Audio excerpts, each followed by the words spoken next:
তো আমি এখন দাঁড়িয়ে আছি প্রেম যমুনার ঘাটে। দেখতে পাচ্ছেন পিছনে মানুষজন আছে।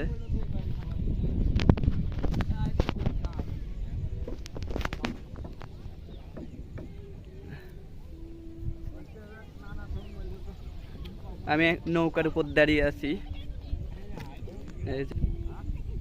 ওই পাশে মানুষজন ছবি তুলতেছে।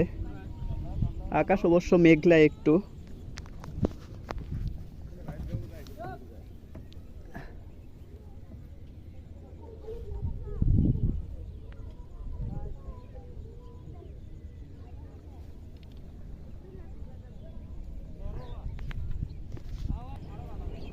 তো এখন যাচ্ছি, একটা নৌকা আসতেছে, আপনাদেরকে দেখাচ্ছি। পিছনে, ওই যে পিছনে